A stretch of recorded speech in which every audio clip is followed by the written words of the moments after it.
The Card, a story of adventure in the Five Towns.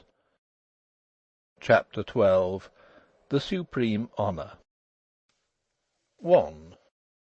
Denry was not as regular in his goings and comings as the generality of business men in the Five Towns, no doubt because he was not by nature a business man at all, but an adventurous spirit who happened to be in a business which was much too good to leave. He was continually, as they say there, up to something that caused changes in daily habits. Moreover, the Universal Thrift Club (Limited) was so automatic and self-winding that Denry ran no risks in leaving it often to the care of his highly drilled staff. Still, he did usually come home to his tea about 6 o'clock of an evening, like the rest, and like the rest he brought with him a copy of the Signal to glance at during tea. One afternoon in July he arrived thus upon his waiting wife at Machin House, Bleakridge, and she could see that an idea was fermenting in his head. Nellie understood him. One of the most delightful and reassuring things about his married life was Nellie's instinctive comprehension of him. His mother understood him profoundly, but she understood him in a manner sardonic, slightly malicious, and even hostile, whereas Nellie understood him with her absurd love. According to his mother's attitude, Denry was guilty until he had proved himself innocent.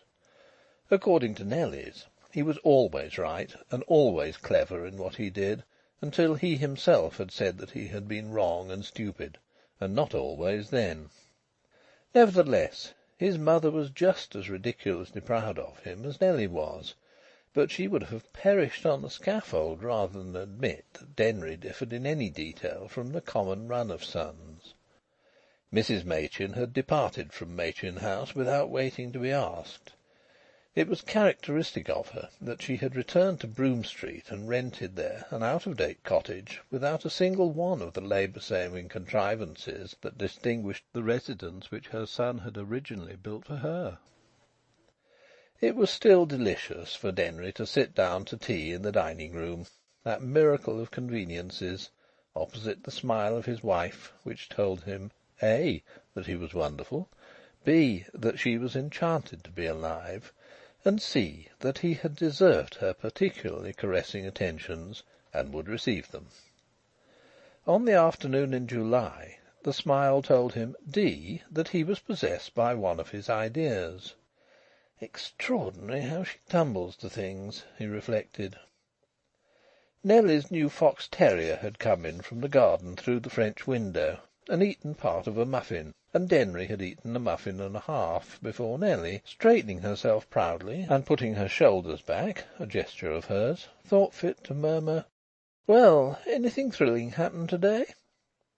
Denry opened the green sheet and read, "Sudden death of Alderman Bloor in London. What price that?" "Oh!" exclaimed Nellie. "How shocked father will be. They were always rather friendly. By the way, I had a letter from mother this morning. It appears as if Toronto was a sort of paradise, but you can see the old thing prefers Bursley. Father's had a boil on his neck, just at the edge of his collar. He says it's because he's too well. What did Mr. Bloor die of?" "He was in the fashion," said Denry. "How?" "Appendicitis, of course. Operation, domino, all over in 3 days." "Poor man," Nellie murmured, trying to feel sad for a change, and not succeeding. "And he was to have been mayor in November, wasn't he? How disappointing for him." "I expect he's got something else to think about," said Denry. After a pause Nellie asked suddenly, "Who'll be mayor now?" "Well," said Denry, "His Worship Councillor Barlow, J.P., will be extremely cross if he isn't." "How horrid!" said Nellie frankly. "And he's got nobody at all to be mayoress." "Mrs. Prettyman would be mayoress," said Denry. "When there's no wife or daughter, it's always a sister, if there is one." "But can you imagine Mrs. Prettyman as mayoress? Why, they say she scrubs her own doorstep after dark.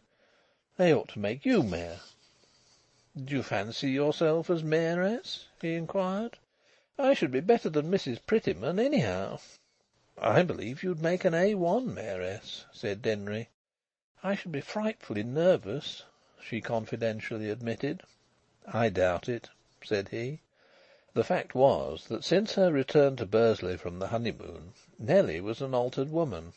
She had acquired, as it were in a day, to an astonishing extent, what in the Five Towns is called a nerve. "I should like to try it," said she. "One day you'll have to try it, whether you want to or not." "When will that be?" "Don't know. Might be next year but one. Old Barlow's pretty certain to be chosen for next November. It's looked on as his turn next. I know there's been a good bit of talk about me for the year after Barlow. Of course Bloor's death will advance everything by a year. But even if I come next after Barlow it'll be too late." "Too late? Too late for what?" "I'll tell you," said Denry. "I wanted to be the youngest mayor that Bursley's ever had. It was only a kind of notion I had a long time ago. I'd given it up, because I knew there was no chance unless I came before Bloor, which of course I couldn't do. Now he's dead. If I could upset old Barlow's apple cart, I should just be the youngest mayor by the skin of my teeth. Huskisson, the mayor in 1884, was aged 34 and 6 months. I've looked it all up this afternoon. How lovely if you could be the youngest mayor." "Yes. I'll tell you how I feel. I feel as if I didn't want to be mayor at all if I can't be the youngest mayor. You know." She knew. "Oh!" she cried, "do upset Mr. Barlow's apple cart. He's a horrid old thing. Should I be the youngest mayoress?" "Not by chalks," said he. "Huskisson's sister was only 16." "But that's only playing at being mayoress," Nellie protested. "Anyhow, I do think you might be youngest mayor. Who settles it?" "The council, of course." "Nobody likes Councillor Barlow." "He'll be still less liked when he's wound up the Bursley Football Club." "Well, urge him to wind it up then. But I don't see what football's got to do with being mayor." She endeavoured to look like a serious politician. "You're nothing but a cuckoo," Denry pleasantly informed her. "Football's got to do with everything. And it's been a disastrous mistake in my career that I've never taken any interest in football. Old Barlow wants no urging to wind up the football club. He's absolutely set on it. He's lost too much over it.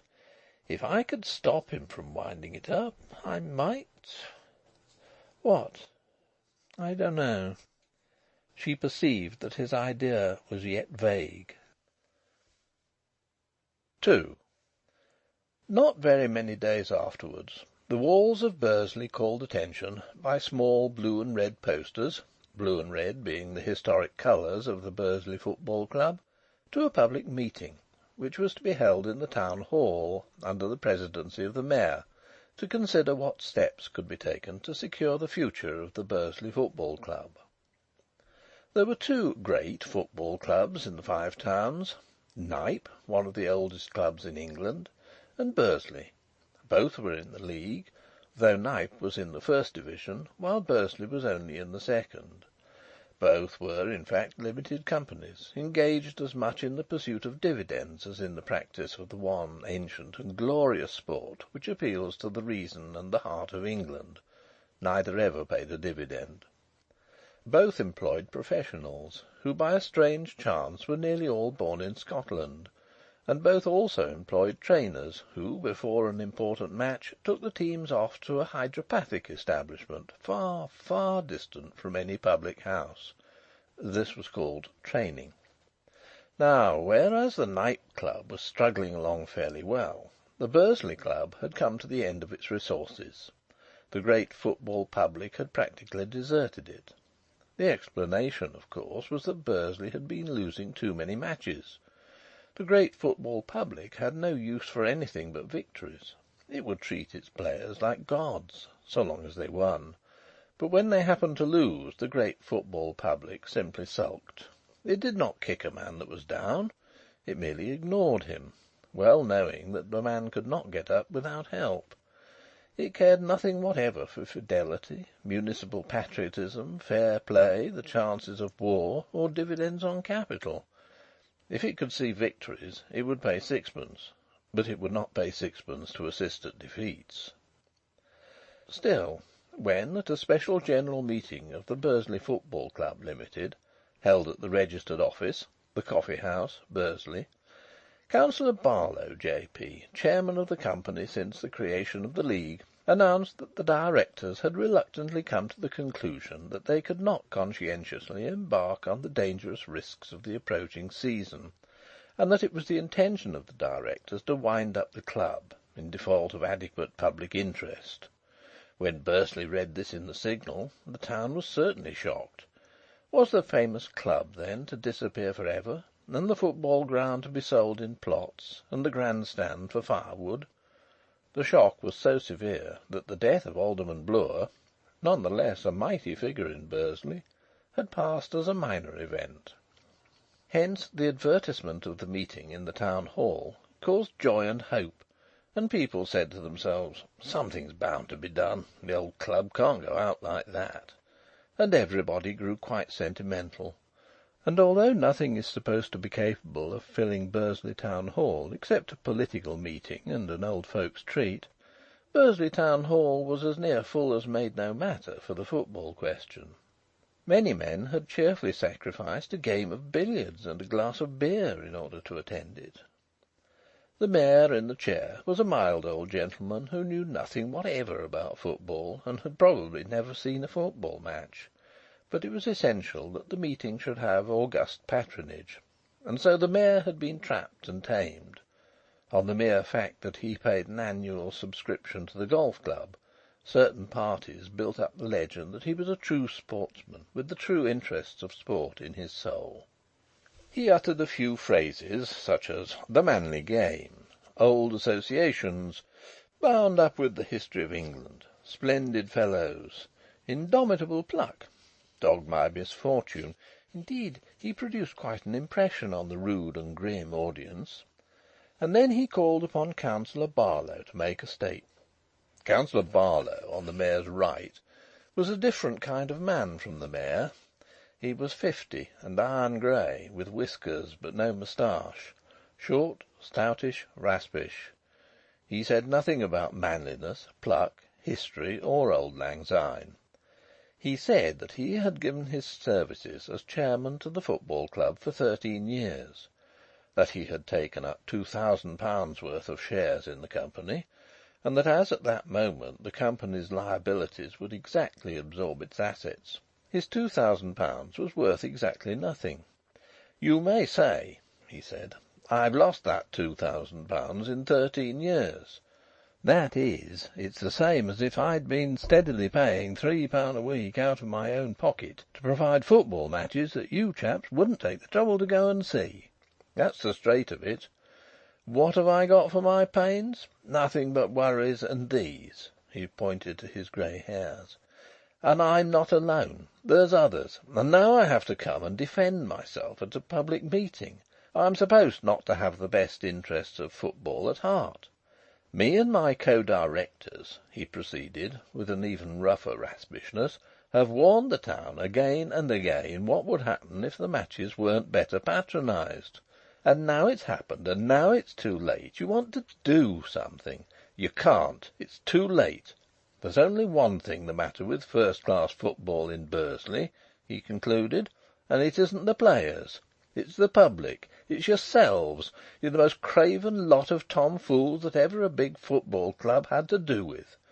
When we lose a match, what do? Do you come and encourage us next time? No. You stop away and leave us £50 or £60 out of pocket on a match, just to teach us better. Do you expect us to win every match? Why, Preston North End itself," here he spoke solemnly of heroes, "Preston North End itself, in its great days, didn't win every match. It lost to Accrington. But did the Preston public desert it? No. You haven't got the pluck of a louse nor the faithfulness of a cat. You starved your football club to death, and now you call a meeting to weep and grumble. And you have the insolence to write letters to the Signal about bad management, forsooth.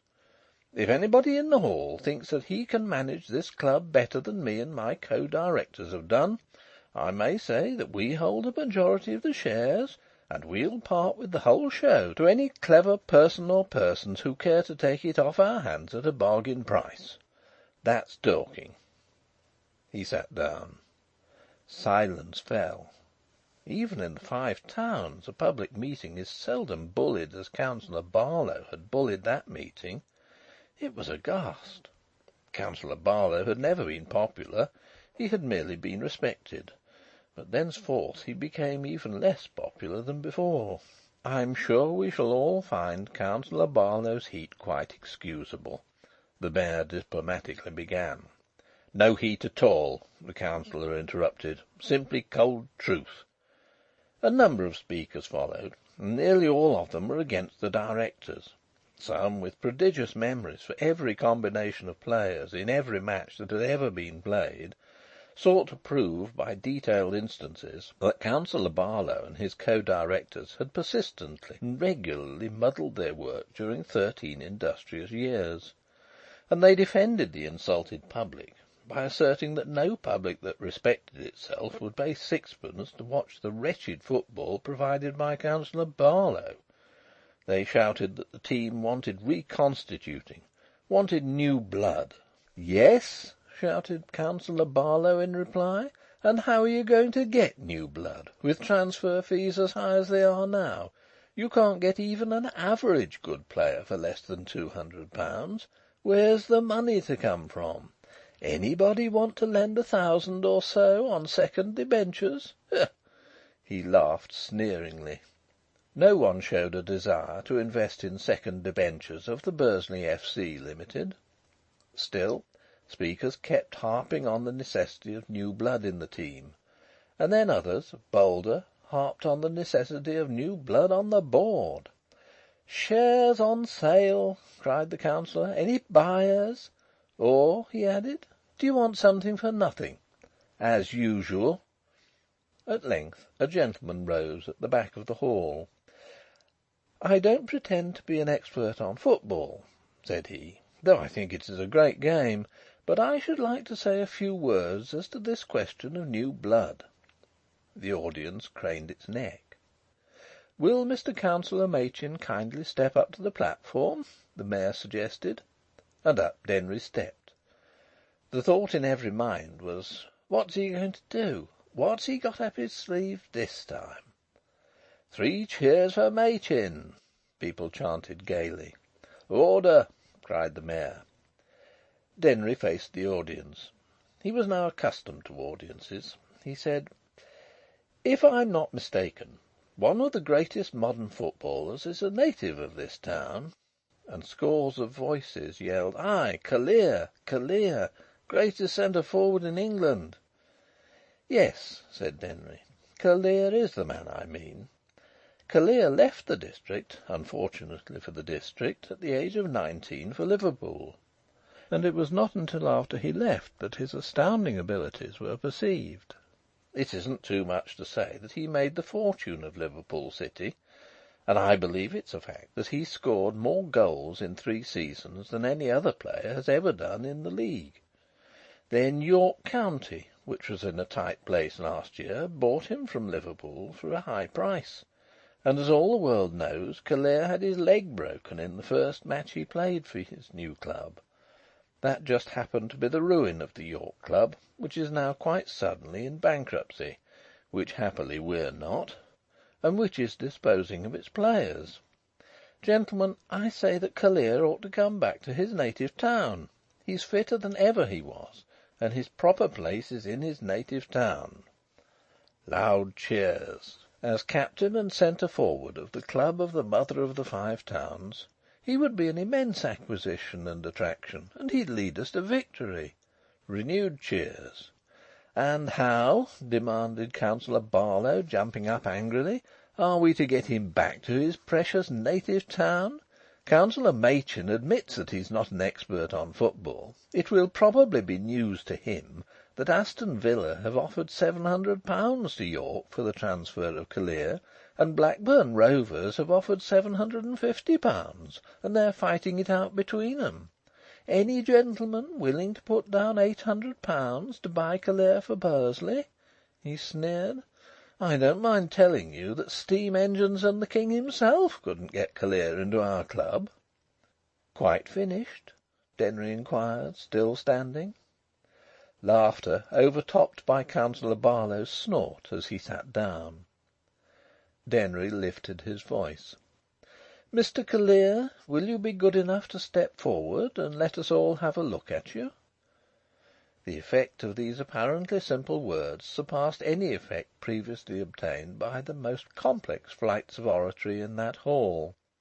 A young, blushing, clumsy, long-limbed, small-bodied giant stumbled along the central aisle and climbed the steps to the platform, where Denry pointed him to a seat.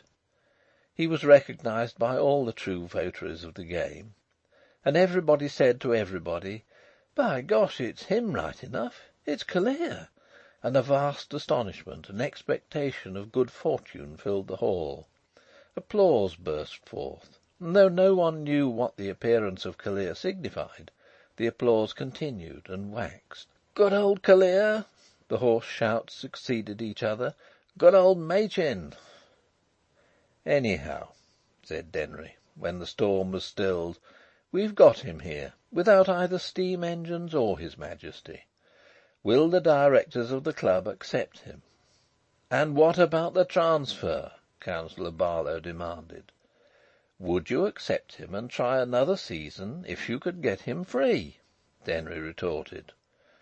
Councillor Barlow always knew his mind, and was never afraid to let other people share that knowledge. "Yes," he said. "Then I will see that you have the transfer free." "But what about York?" "I have settled with York provisionally," said Denry. "That's my affair. I have returned from York to day. Leave all that to me. This town has had many benefactors, far more important than myself, but I shall be able to claim this originality. I am the first to make a present of a live man to the town. Gentlemen, Mr. Mayor, I venture to call for 3 cheers for the greatest centre forward in England, our fellow townsman." The scene, as the Signal said, was unique. And at the Sports Club and the other clubs afterwards, men said to each other, "No one but him would have thought of bringing Callear over specially and showing him on the platform. That's cost him above twopence, that has." 2 days later a letter appeared in the Signal, signed "Fiat Justitia," suggesting that Denry, as some reward for his public spirit, ought to be the next Mayor of Bursley in place of Alderman Bloor, deceased. The letter urged that he would make an admirable Mayor, the sort of Mayor the old town wanted in order to wake it up, and also it pointed out that Denry would be the youngest Mayor that Bursley had ever had, and probably the youngest Mayor in England that year. The sentiment in the last idea appealed to the town. The town decided that it would positively like to have the youngest Mayor it had ever had, and probably the youngest Mayor in England that year. The Signal printed dozens of letters on the subject. When the council met, more informally than formally, to choose a chief magistrate in place of the dead alderman, several councillors urged that what Bursley wanted was a young and popular Mayor, and, in fine, Councillor Barlow was shelved for a year. On the choice being published, the entire town said, "Now we shall have a mayoralty, and don't you forget it." And Denry said to Nellie, "You'll be Mayoress to the youngest Mayor, etc., my child, and it's cost me, including hotel and travelling expenses, £811 6 and 7. 3. The rightness of the Council in selecting Denry as Mayor was confirmed in a singular manner by the behaviour of the football and of Callear at the opening match of the season. It was a philanthropic match between Bursley and Axe for the benefit of a county orphanage, and according to the custom of such matches, the ball was formally kicked off by a celebrity, a pillar of society. The ceremony of kicking off has no sporting significance. The celebrity merely, with gentleness, propels the ball out of the white circle and then flies for his life from the mêlée. But it is supposed to add to the moral splendour of the game. In the present instance the posters said, "Kick off at 3:45 by Councillor E. H. Machin, Mayor Designate," and indeed no other celebrity could have been decently selected. On the fine afternoon of the match, Denry therefore discovered himself with a new football at his toes, a silk hat on his head, and 22 Herculean players menacing him in attitudes expressive of an intention to murder him. Bursley had lost the toss, and hence Denry had to kick towards the Bursley goal. As the signal said, he "dispatched the sphere" straight into the keeping of Callear, who, as centre forward, was facing him, and Callear was dodging down the field with it before the Axe players had finished admiring Denry's effrontery. Every reader will remember with a thrill the historic match in which the immortal Jimmy Brown, on the last occasion when he captained Blackburn Rovers, dribbled the ball himself down the length of the field, scored a goal, and went home with the English Cup under his arm. Callear evidently intended to imitate the feat. He was entirely wrong. Dribbling tactics had been killed for ever years before by Preston North End, who invented the "passing" game. Yet Callear went on, and good luck seemed to float over him like a cherub. Finally he shot, a wild, high shot, but there was an adverse wind which dragged the ball down, swept it round, and blew it into the net. The first goal had been scored in 20 seconds. It was also the last in the match. Callear's reputation was established. Useless for solemn experts to point out that he had simply been larking for the gallery, and that the result was a shocking fluke. Callear's reputation was established. He became at once the idol of the populace.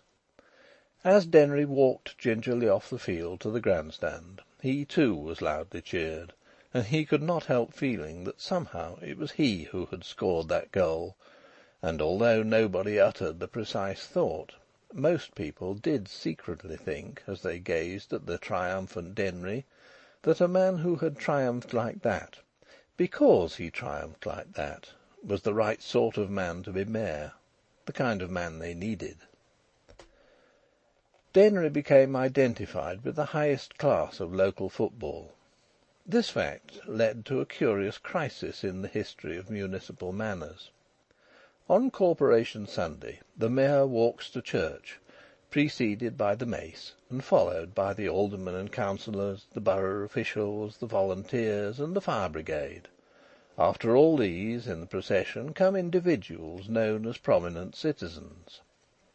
Now the first and second 11s of the Bursley Football Club, headed by Callear, expressed their desire to occupy a place in Denry's mayoral procession. They felt that some public acknowledgment was due to the mayor for his services to the national sport. Denry instantly agreed with thanks. The notion seemed to him entirely admirable. Then some unfortunately inspired parson wrote to the Signal to protest against professional footballers following the chief magistrate of the borough to church. His arguments were that such a thing was unheard of, and that football was the cause of a great deal of evil gambling. Some people were inclined to agree with the protest, until Denry wrote to the Signal and put a few questions. Was Bursley proud of its football team? Or was Bursley ashamed of its football team? Was the practice of football incompatible with good citizenship? Was there anything dishonourable in playing football? Ought professional footballers to be considered as social pariahs? Was there any class of beings to whom the churches ought to be closed? The parson foundered in a storm of opprobrium, scorn, and ironic laughter. Though the town laughed, it only laughed to hide its disgust of the parson. People began to wonder whether the teams would attend in costume, carrying the football between them on a charger as a symbol. No such multitudes ever greeted a mayoral procession in Bursley before. The footballers, however, appeared in ordinary costume, many of them in frock coats, but they wore neckties of the club colours, a device which was agreed to be in the nicest taste. St. Luke's Church was crowded, and what is stranger, the churchyard was also crowded. The church barely held the procession itself, and the ladies, who, by influence, had been accommodated with seats in advance. Thousands of persons filled the churchyard, and to prevent them from crushing into the packed fane and bursting it at its weakest point, the apse, the doors had to be locked and guarded. 4 women swooned during the service. Neither Mrs. Machin senior nor Nelly was among the 4. It was the first time that anyone had been known to swoon at a religious service held in November. This fact alone gave a tremendous prestige to Denry's morality. When, with Nelly on his arm, he emerged from the church to the thunders of the organ, the greeting which he received in the churchyard, though the solemnity of the occasion forbade clapping, lacked naught in brilliance and efficacy. The real point and delight of that Corporation Sunday was not fully appreciated till later. It had been expected that the collection after the sermon would be much larger than usual, because the congregation was much larger than usual. But the churchwardens were startled to find it 4 times as large as usual. They were further startled to find only 3 threepenny bits amongst all the coins. This singularity led to comment and to note comparing. Everybody had noticed for weeks past a growing dearth of threepenny bits. Indeed, threepenny bits had practically vanished from circulation in the Five Towns.